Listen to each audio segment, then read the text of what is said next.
주님께서 하실 줄 믿습니다. 감사드리며 예수님의 이름으로 기도드렸습니다. 아멘. 네. 하나님 말씀 찾겠습니다. 하나님 말씀 마가복음 1장입니다. 마가복음 1장 신약 페이지 수로는 53쪽입니다.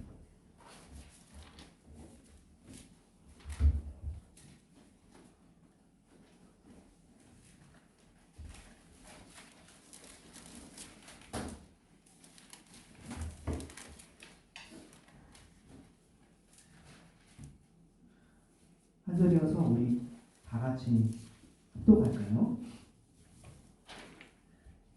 마가복음 1장 시작 페이지는 53쪽입니다.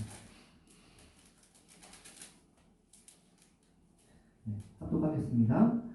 하나님의 아들 예수 그리스도의 복음의 시작이라. 아멘. 제가 기도하겠습니다.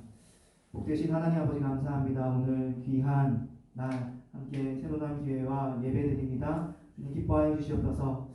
말씀 안에서 우리의 마음밭을 기경하여 주시고 주님의 것으로 새롭게 말씀으로 태어나는 오늘 이 시간 되게 하여 주시옵소서.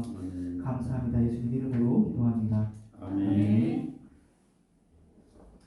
네, 오늘 마가복음입니다. 마가복음. 마가복음이라고 하는 책은 저자 마가입니다. 마가 요한. 베드로의 제자인데요. 마가는 예수님의 직계 제자는 아니라는 뜻입니다. 그러나 베드로의 제자로서 그가 선포한 복음을 기록하였습니다. 그러니까 베드로가 선포한 복음을 잘 기록하여서 서기관 역할을 잘 감당했던 것이 마가죠.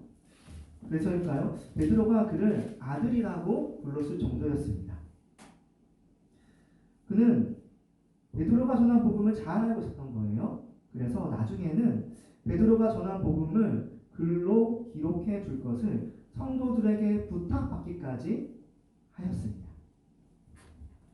후에 이 사실을 알게 된 베드로는 마가복음, 이 마가가 기록한 마가복음을 보고 자신의 것으로 인정하게 됩니다.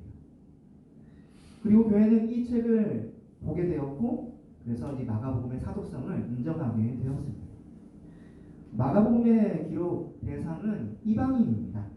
또 성도들, 교회도 마찬가지인 거죠. 마가복음에 대해서 그래서 그 특징은 쉽다는 겁니다. 마가복음은 이방인들을 위해 기록되었기 때문에 쉽게 기록된 것이죠. 그래서 다른 복음서에 비해 상대적으로 유대인을 위한 그런 구약 인용구가 좀 적습니다. 헬라어를 쓰는 이방인들을 위해서 아람어 단어를 헬라어로 번역해 주기도 했습니다. 보아너게, 우레의 아들, 또 달리다금, 소녀야 일어나라. 아주 친절하게 마가복음에 나와 있죠. 고르만 하나님께 드림이 되었다라는 내용들. 마가복음은 쉬운 헬라어로 알려진 코인의 헬라어로 또 기록되었고, 또 특징입니다. 그래서 보다 많은 사람들이 쉽게 이 책을 읽을 수 있도록 하였습니다. 기록 연대는 한 50년 정도, AD 50년 정도로 추측하고 있습니다. 당시를 생각했을 때는 좀 활발하게 복음이 전파되기 시작한 시기였죠. 그러나 점점 박해의 전조 증상들도 있었습니다. 또 사도들, 또 예수님 직접 보았던 사람들도 점점 줄어들던 시기였습니다. 그래서 교회는 이 복음을 기록하여서 남길 필요가 있었죠. 그래서 이 마가복음이 기록된 것이었습니다. 마가복음의 내용은 예수님의 공생의 3년에 대한 기록입니다. 세례를 받으셨고 그리고 갈릴리 지역을 중심으로 예수님이 사역했다는 내용들, 또 예루살렘에 올라갔던 일, 그리고 예루살렘에서 죽으시고 부활한 이야기이죠. 이 마가복음이 우리에게 그러면 들려주려고 하는 이야기는 무엇일까요? 그것은 바로 예수님을 모르는 불신자들이 빠른 시간 내에 예수님을 쉽게 알아 믿을 수 있도록 했다는 겁니다. 예수님은 어떤 분인가? 어떤 사역을 하셨는가? 또 신자들에게 있어서는 하나님의 복음, 예수님의 복음을 빨리빨리 보고 익숙하게 알고 또 전할 수도 있게 하는 그러한 유익이 있는 거죠. 그래서 스스로도 믿음과 소망에 흔들리지 아니하고 복음도 쉽게 전파하고 고난받는 신자들에게도 유익합니다. 왜냐하면은 예수님께서 종처럼 섬기시는 이야기들이 많이 있거든요. 그래서 고난 가운데에서도 영광스러운 부활, 하나님의 나라의 그 영광을 바라보며 살아갈 수 있게끔 이 복음서는 기록되었습니다. 자, 그러면은 이 마가복음 1장 복음에 대해서 아주 중요한 이야기들을 많이 하는 마가복음 1장이 우리에게 알려주고자 하는 이야기들 어떤 건지 한번 살펴보도록 하겠습니다. 마가복음 1장은 이렇게 이야기하고 있습니다. 하나님의 아들 예수 그리스도의 복음의 시작이라. 1절은 우리에게 복음이 무엇인지 관심을 갖게 합니다. 하나님의 아들이신 예수 그리스도의 복음은 이렇게 시작되었다. 쉬운 성경은 이것을 이렇게 말해주고 있거든요. 예수님이 전파하신 복음, 예수님의 복음은 이렇게 시작되었다. 마가복음은 처음부터 예수님의 복음, 그 복음에 대한 관심으로 우리를 인도합니다. 그럼 복음은 무엇일까요? 유앙겔리온이라고도 말을 합니다. 좋은 소식, 기쁜 소식, 복된 소식입니다. 로마적으로 이 단어를 이해했을 때는 전쟁에서 승리했을 때 그 정령이 전해주는 전쟁의 승리의 소식, 또 황제와 관련되어 전해지는 좋은 소식들을 유앙겔리온, 좋은 소식이라고 하였습니다. 그런데 성경은 어떨까요? 성경에서는 하나님께서 죄와 사망 가운데 멸망할 자기 백성을 구원하시기 위해 구원자를 보내셨다라는 소식입니다. 죄와 사망 가운데 멸망한 우리가 구원 얻을 기회를 얻었다라는 것이죠. 인생, 그 세상을 개척해 나가야 될 사람으로 본다면 이 복음, 보통 사람들은 어떻게 생각할까요? 복된 소식이다, 복음이다. 그렇게 사람들은 이야기합니다. 사람들은 사람이 이제 만물의 영장이고 세상을 개척할 존재, 우주를 정복할 정복자, 이렇게들 이야기합니다. 그래서 좀 사람에 대해서 멋진 사람으로 평가하기도 하고, 요즘 유행하는 말로 한다면은 나는 나다, 나답게 살자. 마치 나는 완전하니까 내일에 참견하지 말라는 듯한 그런 뉘앙스를 가지고 있는 가지고 있는 것이 우리들입니다. 우리 사람들의 상태. 그런데 성경은 그러한 사람들에 대해서 그 기회선 내가 하나님 앞에 어떤 존재인지를 이야기합니다. 성경에서 나라고 하는 것은 하나님 앞에 심판 가운데 놓여져 있는 죄인이다라는 겁니다. 멋지지 않다는 거예요. 죄로 말미암아 하나님의 심판을 받아서 멸망받을 그런 죄의 종, 죄의 노예라는 것입니다. 나눠드린 그 유인문에 보면은 이제 제가 인용할 그 인용구에 대한 것들이 있는데, 성경 혹시 찾으시기 어려우시면은 그 나눠드린 유인문에 보면은 있습니다. 에베소서 2장 2절에서 3절 제가 한번 대독드리겠습니다. 에베소서 2장 2절에서 3절. 그때 너희는 그 가운데서 행하여 이 세상 풍조를 따르고 공중의 권세 잡은 자를 따랐으니 곧 지금 불순종의 아들들 가운데서 역사하는 영이라. 전에는 우리도 다 그 가운데서 우리 육체의 욕심을 따라 지내며 육체와 마음이 원하는 것을 하여 다른 이들과 같이 본질상 진노의 자녀이었더니. 한 사람의 인생 관점으로 본다면은 그렇게 이야기할 수 있다는 겁니다.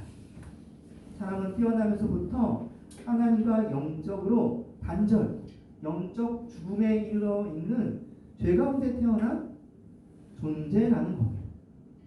죄 가운데 태어난 죄인은 항상 하나님을 거부하며 살죠. 하나님이 창조한 세계인데도 불구하고 하나님 없이 무시하며 자기 마음대로 삽니다. 그러다가 죽으면 하나님으로부터 완전히 단절되어 어둠과 절망 상태에서 슬피 울며 삐를 가는 그런 존재입니다. 사망 가운데 있죠. 그러다가 예수님의 재림 후에는 완전한 사망 가운데 들어가게 됩니다. 우리는 이것을 지옥, 불못, 형벌이라고 말하죠. 영원한 고통 가운데 있게 되는 것이죠. 그래서 쉬운 성경은 2장 1절을 이렇게, 에베소서 2장 1절을 이렇게 이야기합니다. 불순종과 죄로 인하여 여러분은 영적으로 죽은 사람들이었습니다. 예수님을 만나기 전 모든 사람은 이미 죽어있는 존재였다. 한편 죄인에겐 둘째 사망이 기다리고 또 있다 라는 것이죠. 계시록 20장 14절입니다. 사망과 음부도 불못에 던져지니 이는 둘째 사망 곧 불못이다. 누구든지 생명책에 기록되지 못한 자는 불못에 던져지리라.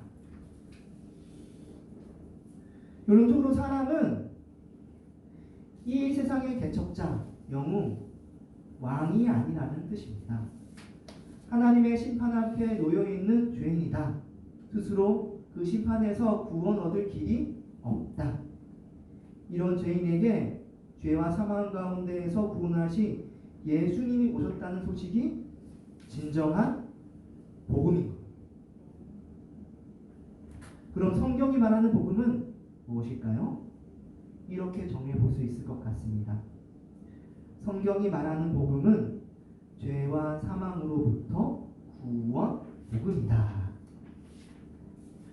복음서를 통해서 어떤 기쁨의 소식들을 듣고자 하셨습니까? 이렇게 살면은 남들보다 좀 착하게 살 수 있겠지? 예수님의 말씀을 따라 살면 좀 도덕적으로 더 다른 사람보다 나은 삶을 살겠지? 아니면 내 문제가 좀 해결되었으면 좋겠다. 문제없는 삶. 내가 내 인생이 좀 성공했으면 좋겠다. 성공을 위한 삶. 자기 자신을 좀 잘 개발할 수 있는 것이 성경 말씀 가운데 복된 소식이 없을까? 자기 만족을 위한 삶. 사실 우리는 이 땅의 문제가 해결되었다는 그 소식을 복된 소식으로 여기며 듣고자 합니다. 돈 문제, 결혼 문제, 직장 다니시는 분들은 진급 문제, 건강 문제도 있습니다. 그래서일까요? 어떤 교회에서는 사람들의 관심을 끌어서 그리스도에게로 인도하기 위해 이런 문구를 교회 앞에 내걸기도 했더라고요. 모든 문제의 해결자 예수 그리스도. 왜 이런 문구를 내걸었는지 충분히 이해합니다. 하지만 혹여 복음이 왜곡될까 좀 걱정이 되는 부분들도 있습니다. 복음사가 우리에게 주고자 하는 복음은, 기쁨의 소식은 무엇입니까? 그것은 예수님이 죄와 사망 가운데에서 멸망당할 죄인들을 위해서 오셨다는 것이죠. 이것이 복음입니다. 복받고 치료받고 문제 해결 받는 복음에만 집중하게 되면은 이 복음이 차츰차츰 희미해져요.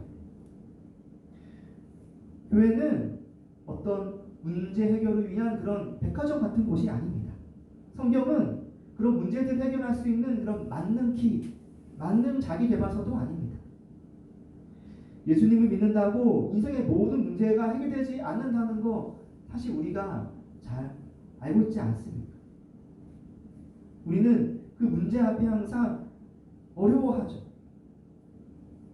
만약 문제가 해결 안 된다면 그러면 우리 예수님을 내려놓고 떠나야만 하는 걸까요? 교회를 말입니다. 성경이 제시하는 것은 우리 인생의 가장 큰 벽, 죄, 죽음을 해결하러 오신 예수 복음입니다. 예수님은 이 땅의 모든 문제를 해결하기 위해 오신 분이 아닙니다. 우리를 이 땅에서 잘 먹고 잘 살기 잘 살게 하기 위해서 오신 분도 아닙니다. 교회는 무당집이 아니라는 것입니다. 나의 복, 명예, 문제 해결을 위해 모인 공동체가 아니다. 만약 그것이 성경의 목적이었다면 어쩌면 예수님은 십자가에 안 달리셨을지도 몰라요. 평생 문제 해결을 위해서 다니시면서 해결해 주시고 해결해 주시고 해결해 주시고 그렇게 하시지 않으셨을까요? 그러다가 이제 승천하시고. 성경은 이 땅의 문제에 매몰되어 있는 자들에게 삶의 근본적인 문제가 죄, 죽음으로부터의 구원 복음에 있다는 것을 이야기합니다. 그래서 어쩌면은 좀 문제에 대한 것들이 많이 마음에 있는 분들은 좀 실망할지도 몰라요. 세상의 모든 문제를 해결할 수 없다는 그 이야기 때문에 말입니다. 다만 저는 그런 분들을 위해서 기도합니다. 그렇게 문제에 대해서 생각하시다가 복음이신 예수를 만나게 해달라고. 예수님을 통해 문제를 해결하고 아등바등하다가 정말 가장 귀한 예수, 세상 그 어떤 보화보다도 가장 귀한 그 예수님, 우리를 위해서 죽으시고 부활하신 그 예수님을 발견하게 해달라고 저는 항상 기도합니다. 무방전들을 해도 다른 사람들과 만나면서 관계를 맺을 때도 말입니다. 하나님은 우리에게 이 복음을 깨닫게 하기 위해서 무려 복음서만 4권, 잘 알고 있죠 우리? 마태, 마가, 누가, 요한복음을 기록했어요. 그 어떤 복음서에도 예수님에 대한 것은 바로 그것입니다. 죄, 죽음 가운데서 우리를 위해서 십자가 달리시고 부활하신 분이라고 말입니다. 마가복음 많이 봅시다. 우리가 아까 잠깐 나눴던 것처럼 마가복음은 짧습니다. 짧지만은 그 안에 예수님에 대한 핵심적인 내용들이 쉽게 설명되어져 있고요. 빨리 할 수 있어요. 믿기도 쉽게 믿을 수 있습니다. 요한복음 10장 17절에는 이렇게 이야기를 합니다. 그 믿음에 대해서 요한복음 10장 17절, 이것도 역시 유행어에 있습니다. 그러므로 믿음은 들음에서 나며 들음은 그리스도의 말씀으로 말미암는다. 자, 그러면 이 복음의 내용 좀 어떻게 더 설명해 보면 좋을까요? 먼저 다음과 같이 한번 설명해 볼 수 있을 것 같습니다. 그 복음은 예수님이 구약의 약속대로 새 언약의 중보자로 오셨다. 오셔서 우리 죄를 대신하여 십자가에서 죽으시고 부활하심으로 하나님 나라를 회복하셨다. 라는 것입니다. 구약의 약속. 구약이 바로 풀어서 말하면 구약의 약속이에요. 신약은 새로운 약속, 새 약속을 말하죠. 그래서 구약, 신약. 마가복음은 처음부터 구약, 이사야 말씀의 인용으로 시작합니다. 자, 마가복음 1장 1절부터 2절. 2절이 구약 인용 문제 제가 한번 쉬운 성경으로 해서 1절, 2절을 읽어드리도록 하겠습니다. 하나님의 아들이신 예수 그리스도의 복음은 이렇게 시작되었습니다. 이사야 예언자의 글에 이렇게 쓰여 있습니다. 보아라, 내가 내 앞에 사자를 보낸다. 그가 내 길을 준비할 것이다. 구약에 기록된 약속의 말씀에서 시작된다라고 하고 있죠. 하나님 나라입니다. 세례 받으신 예수님은 첫 일성이 하나님 나라였죠. 마가복음 1장 15절입니다. 이르시되 때가 찼고 하나님 나라가 가까이 왔으니 회개하고 복음을 믿어라. 회개하라. 죄 그리고 바라보게 하는 하나님 나라. 마가복음은 아예 예수님이 전한 복음이 하나님의 복음이었다고도 이야기를 합니다. 마가복음 1장 14절입니다. 1장 14절. 요한이 잡힌 후 예수께서 갈릴리에 오셔서 하나님의 복음을 전파하여. 신약 때 오신 예수님이 자기 복음을 전한 것이 아닙니다. 오히려 구약부터 이미 전해져 온 하나님의 복음을 예수 복음으로 전하셨습니다. 그래서 복음을 이해하려면 단순하게 예수님이 우리를 위해 죄와 사망에서 구원하기 위해 오셨구나 이렇게 생각하면 안 되는 거예요. 창세기부터 시작된 하나님의 복음의 시작과 이를 성취하려고 오신 예수님을 알아야 합니다. 즉 성경에 대한 총체적이고 통시적인 한 번적인 이해가 필요합니다. 성경 한 권 어떻게 이해할까? 제가 오늘 아주 짤막하게 설명드리겠습니다. 태초부터 시작된 하나님의 복음이 무엇인지 한번 잘 들어보시기 바랍니다. 자, 태초부터 시작된 하나님의 복음, 먼저 창조입니다. 하나님은 천지를 창조하셨습니다. 하나님은 창조하신 그 세계를 다스리셨습니다. 특별히 하나님의 형상인 사람을 대리 통치자로 세워서 그 세계를 정복하고 다스리게 하셨습니다. 하나님은 그 창조 세계의 왕이셨고요. 다스리는 자셨습니다. 그 백성들은 그 안에서 그냥 모든 것을 누리면서 살아가면 됐습니다.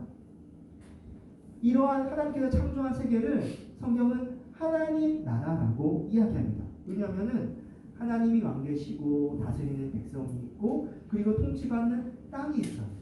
나라의 3요소 하나님 나라가 이미 창세기 1장 2장에서 드러나고 있습니다. 하나님은 에덴 동산을 창조하셨고 그 에덴 동산에서 사람들이 기쁘고 즐겁게 살아가게 하셨습니다.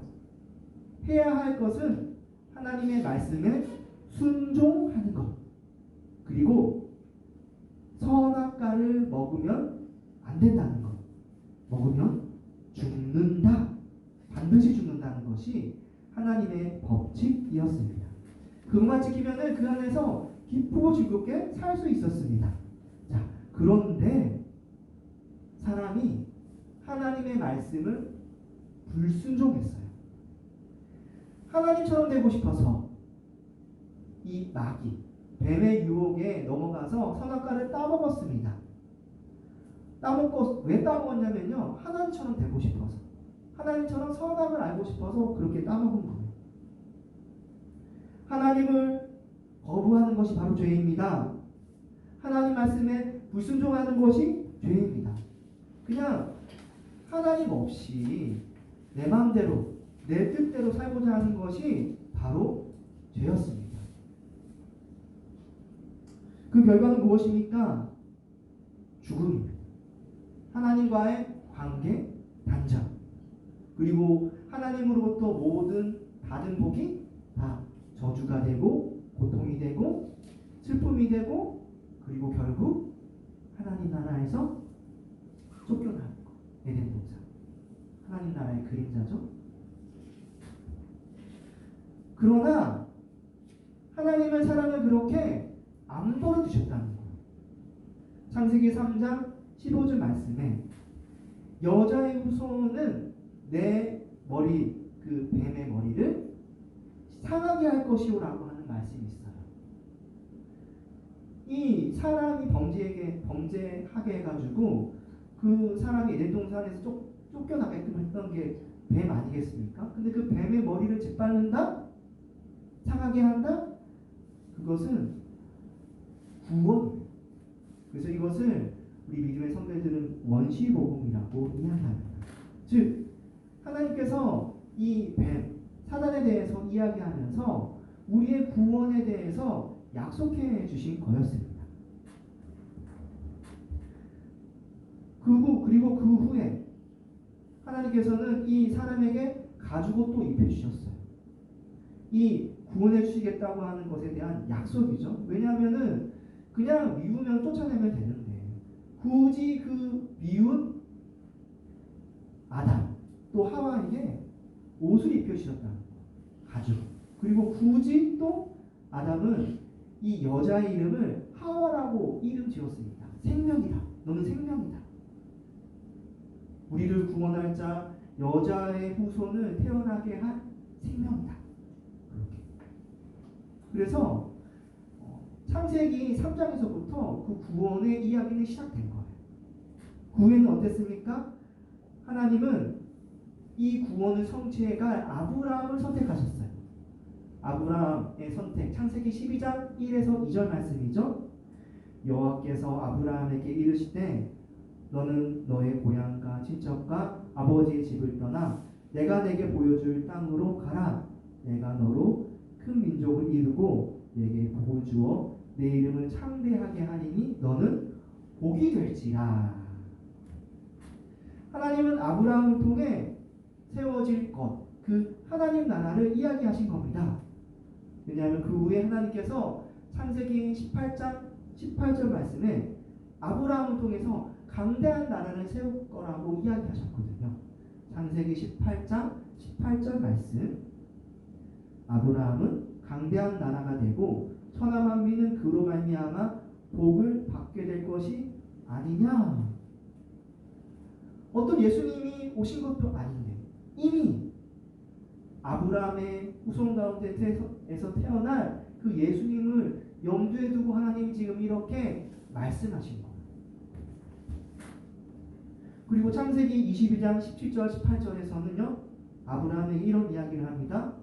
내 씨가 그 대적의 성문을 차지하리라. 또 내 씨로 말미암아 천하 만민이 복을 받으리니.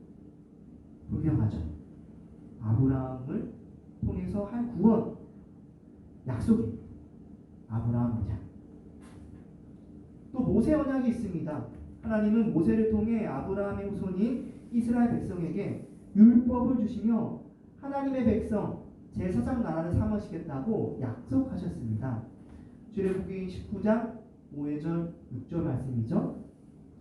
세계가 다 내게 속하였나니 너희가 내 말을 잘 듣고 내 언약을 지키면 너희는 모든 민족 중에서 내 소유가 되겠고 너희가 내게 대하여 제사장 나라가 되며 거룩한 백성이 되리라. 너는 이 말을 이스라엘 자손에게 전할지니라.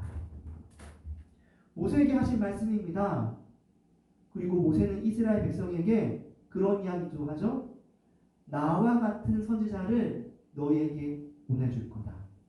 신명기서에서 이야기를 하죠. 그 나와 같은 선지자 예수 그리스도. 모세 언약입니다. 또 다윗에게도 하나님은 약속하셨습니다. 사무엘하 7장 12절에서 14절 이야기를 살펴보면은 하나님은 이스라엘 백성의 왕 다윗에게 영원히 견고한 나라를 너를 통해서 세울 거라고 해요. 영원히 견고한 나라, 다윗의 나라, 곧 하나님의 나라입니다. 이것을 받아서 나중에 선지자들은 그 이새의 뿌리에서 한 사람이 나게 될 것에 대해서 이야기를 합니다. 그리고 다니엘서에서는 이 하나님의 멸망치 않은 하나님의 나라가 세워질 것을 또 이야기를 합니다. 다니엘서 7장 13절부터 14절. 내가 또 밤 환상 중에 보니 인자 같은 이가 하늘 구름을 타고 와서 옛적부터 항상 계신 이에게 나아가 그 앞으로 인도되매 그에게 권세와 영광과 나라를 주고 모든 백성과 나라들과 다른 언어를 말하는 모든 자들이 그를 섬기게 하였으니 그의 권세는 소멸되지 아니하는 영원한 권세요 그의 나라는 멸망하지 아니할 것이니라. 여기서 그리고 그와 함께 그가 만들 나라는 무엇입니까? 곧 예수 하나님 나라죠. 이것에 대한 언약 새 언약으로서 이야기를 합니다. 예레미야 31장 31절 말씀 제가 대독하겠습니다. 여호와의 말씀이니라. 보라 날이 이르니 내가 이스라엘 집과 유다 집에 새 언약을 맺으리라. 새 언약을 맺으신 분 누구십니까? 예수님. 예수님이 6월절 날 겟세마네 동산에서 기도하고 십자가에 달려 돌아가시고자 하시던 그 전날에 제자들과 함께 떡을 떼셨어요. 떡을 떼시면서 하신 말씀이 무엇입니까? 새 언약을 이야기하셨어요. 새 언약. 그래서 우리가 구약, 신약이라고 이야기를 하죠. 예수님은 2000년 전에 오셔서 하나님 나라를 선포하셨습니다. 그리고 새 언약을 말씀하셨죠. 누가복음 22장 20절 말씀입니다. 저녁 먹은 후에 잔도 이와 같이 하여 이르시되 이 잔은 내 피로 세우는 새 언약이니 곧 너희를 위하여 붓는 것이라. 그리고 예수님께서 십자가 죄사함심으로 죽으시고 부활하신 후 예수님은 30일 동안 어떤 일을 행하셨을까요? 하나님 나라 일을 하셨다라고 합니다. 사도행전 1장 3절 말씀입니다. 그가 고난 받으신 후에 또한 그들에게 확실한 많은 증거로 친히 살아계심을 나타내사 40일 동안 그들에게 보이시며 하나님 나라 일을 말씀하시니라. 어떻습니까? 그리고 구약에 있는 예수님, 하나님 나라 일을 오시고 새 언약을 맺고 죽으시고 부활하셔서는 승천하시기 전까지 하나님 나라 일을 제자들에게 가르치신 거예요. 그러므로 복음이란 어떻게 설명할 수 있을까요? 이렇게 정리할 수 있습니다. 복음은 예수님이 구약의 약속대로 새 언약의 중보자로 오셔서 우리 죄를 대신하여 십자가에서 죽으시고 부활하심으로 하나님 나라를 회복하셨다는 것입니다. 히브리서는 예수님과 복음에 대한 이야기를 할 때 그래서 이렇게 이야기를 합니다. 히브리서 9장 15절 말씀입니다. 이로 말미암아 그는 새 언약의 중보자시니 이는 첫 언약 때에 범죄한 죄에서 속량하려고 죽으사 부르심을 입은 자들로 하여금 영원한 기업의 약속을 얻게 하려 하시니라. 영원한 기업 무엇입니까? 하나님. 히브리서는 예수님이 오셔서 우리를 죄에서 구원하셨다고 복음이 그렇게 단순하게 이야기하지 않습니다. 구약 역사로부터 이어서 신약으로 연결합니다.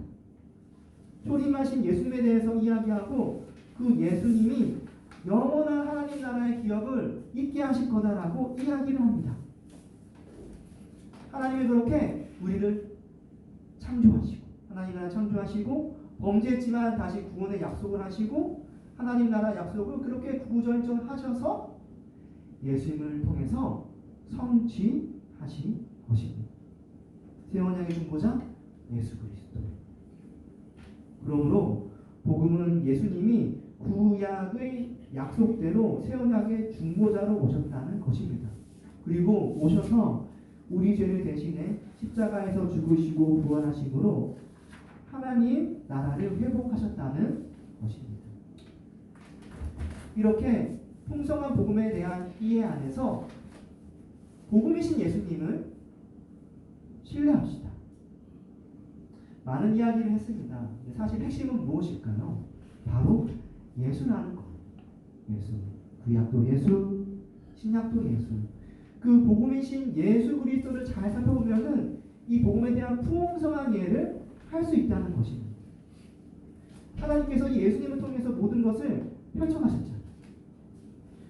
예수님은 어떤 분이십니까? 마가복음 1장 1절에 아주 간단하게 잘 나와 있습니다.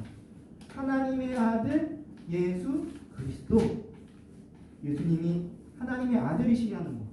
하나님과 동등한 신적인 존재. 그의 지위, 그의 능력, 그의 의를 확증해주는 단어입니다. 또 그리스도라고 하는 것은 구약의 메시아라고 하는 단어를 히브리어 단어인데 이것을 헬라어로 번역한 이야기한 단어입니다. 그래서 그리스도죠. 자기 백성을 위기 가운데에서 구원할 자라는 말입니다. 예수께서 정말 친히 십자가에서 못 박혀 죽으심으로써 우리의 구원을 그렇게 성취해 주셨습니다. 그리스도로서. 그리고 예수님은 이 땅 가운데 예수라는 이름으로 태어나셨죠? 인간의 육체로 이 땅에 태어나신 완전한 사람이라는 뜻입니다. 완전한 하나님 그리고 완전한 사람으로 오신 예수님. 그분이 그리스도로서 이 땅에서 모든 구원을 성취하셨다. 마가복음 1장 1절이 별거 아닌 것 같은데 사실 이것을 찬찬히 살펴보면은 다 이해할 수 있습니다. 이러한 하나님의 아들 예수 그리스도 이 복음 안에서 살아갑시다.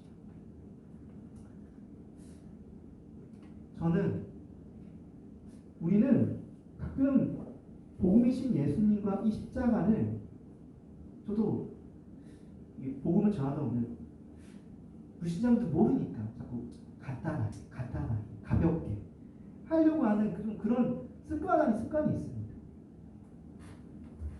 예수님이란 분 너무 좋으신 분이야. 예수님은 오셔서 나를 위해 죽으시고 구원하신 분. 자꾸 그렇게 간단하게만 이야기해요.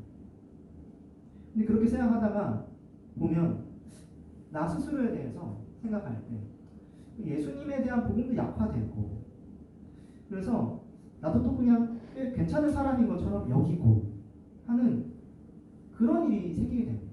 불신자에게 복음 전하다가 복음도 약해지고 복음에 대한 이해도가 나에게 대해서도 떨어지면서 나도 이 예수 복음에 대한 의지도 약해지고 나도 그래도 꽤 괜찮은데 주를 위해서 많이 무언가들을 했는데 하나님 저 주를 위해서 많은 거를 했는데 주님 저를 위해서 주님 이제 해주셔야 됩니다. 그런데 복음에 대한 이해를 깊이 하면 할수록 우리는 그런 이해보다도 주를 위해 살아야 되겠구나. 주님의 큰 사랑이 더 크구나 라는 것들을 우리는 알게 되죠. 그래서 우리는 이러한 복음에 대한 이해를 더 깊이 해야 됩니다. 사실 그렇게 될 때 교회에 오는 게 기뻐요. 뭐라 할까요? 의무, 짊어져야 될 짐, 십자가가 자꾸 무거워져요.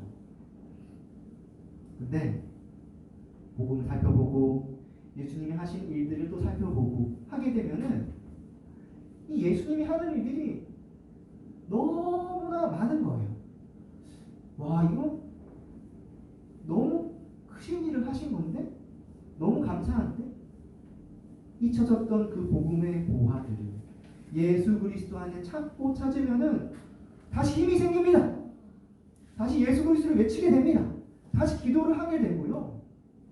다시 잃어버렸던 그 첫사랑을 회복하게 됩니다.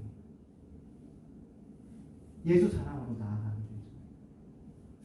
그래서 이 복음이신 예수님을 깊이 묵상하고 알아가고 통해서 그 첫사랑을 회복하고 다시 일어서는 우리가 되었으면 좋겠습니다. 한편 이제 우리는 그런 이야기를 아는 우리는 이 구약의 약속대로 예수님 보내신 그 하나님의 사랑에 대해서 좀 더 알아야 될 필요가 있습니다. 우리 그 구약에 있는 하나님은 좀 뭔가 우리를 야단치시고 뭔가 징계를 주시고 그런 하나님처럼 이해가 되잖아요. 근데 오늘 제가 잠깐 이야기 드렸지만 그 구약에 있는 그 하나님의 구구절절한 어떤 구원의 역사를 잠깐만 설명해도 꽤 길죠. 하나님이 우리를 위해서 하신 일이 너무 많아요. 근데 하나님에 대해서 오해를 합니다. 하나님은 무서운 분. 전혀 그런 분이 아니라는 거. 똑같이 예수님처럼 우리를 사랑하시고 우리가 의지해야 할 하나님. 사실 우리가 삼위일체 하나님이라고 하잖아요. 성부, 성자, 성령 하나님. 다 똑같은 사랑으로 우리를 사랑하시고 우리의 구원을 인도하십니다. 우리가 그 하나님에 대해서 오해하는 이유는 뭐냐면 사실 똑같습니다. 복음을 쉽게 생각해서. 근데 복음은 자꾸 살펴보고 구약도 살펴보고 신약도 살펴보면은 복음이 귀하고 삼위일체 하나님에 대해서도 더 의지하게 되고 하는 것이죠. 성령님은 우리를 위해서 어떤 일을 하십니까? 이 땅에 오셔서 임마누엘 하셔서 우리의 구원을 위해서 계속 우리를 위해서 일하시죠. 그분을 알면 우리가 어떻게 됩니까? 기도하죠. 기도하면 만나주시고, 기도하면은 영감 주시고, 또 감동 주시고, 우리의 허물, 죄 깨닫게 하면서 회개하게 하고, 또 우리가 기도해야 될 것, 우리가 나아가야 될 방향들 누가 알려주십니까? 성령님이 알려주시잖아요. 이런 거 어떻게 할까요? 저는 어떻게 이런 것들을 말할 수가 있을까요? 한데 복음을 연구했기 때문에 우리를 인치시고 인도하시는 성령님. 에베소서에 잘 나와 있거든요. 말씀을 연구합시다. 말씀이 우리의 힘입니다. 말씀으로 우리가 거듭납니다. 말씀으로 우리가 하나님을 바라봅니다. 그리고 말씀으로 교회가 바르게 세워집니다. 사실 이 말씀이 아니고서는 우리의 모임이 의미가 없습니다. 우리가 뭐 동아리 활동하는 것도 아니고, 정말 동아리 활동할 것 같으면은 세상에 좋은 단체 많습니다. 지금도 뭐 등산하는 단체도 있고, 뭐 요즘 테니스도 하고, 요즘 배드민턴도 많이 하고, 얼마나 좋은데. 그런데 오늘 이 시간 우리는 왜 여기에 모여서 구구절절 말씀을 좀 그리스도 있는데 나누고 생각하고 왜 이러고 있습니까? 우리가 복음으로 말미암아 새로 태어났고요. 복음으로 말미암아 예수 그리스도를 붙잡고 살아가기로 결단했기 때문입니다. 이 말씀이 밑바탕이 되어지지 않고서는 우리의 예배가 그래서 의미가 없는 겁니다. 그래서 예배의 중심 가운데는 또 설교가 있고 복음 선포가 있는 것입니다. 이 복음 안에서 다시 태어납시다. 새로나 말씀으로 말미암아 됩니다. 아까 제가 말씀드렸던 것처럼 저는 항상 전도를 하고 그렇게 다른 분들 만나면 그 말씀을 되뇌입니다. 믿음은 들음에서 나며 들음은 그리스도의 말씀입니다. 우리가 무엇으로 그들을 구원으로 인도하겠습니까? 말씀 아니겠습니까? 우리는 또 우리의 믿음이 언제 강해집니까? 말씀입니다. 말씀으로 함께 다시 태어나는 우리 되었으면 좋겠습니다. 이 시간 함께 기도합시다. 기도할 때 주님, 우리 함께 모여서 예배드린 이 예배 주님 받아주시옵소서. 말씀으로 다시 한번 일어서게 하여 주시옵소서. 말씀 안에서 함께 하나 되어서 주님 바라보며 나아갈 수 있도록 도와 주시옵소서. 우리가 다시 시작하고자 합니다. 함께 주여 한번 외치고 기도하도록 하겠습니다. 주여! 주여, 주여, 주여, 주님, 우리가 다시 주님 앞에 나아가겠습니다. 주님, 우리가 주님 앞에 말씀으로 다시 서기 원합니다. 주님, 복음이신 예수 그리스도를 붙잡고, 복음이신 예수 그리스도가 우리의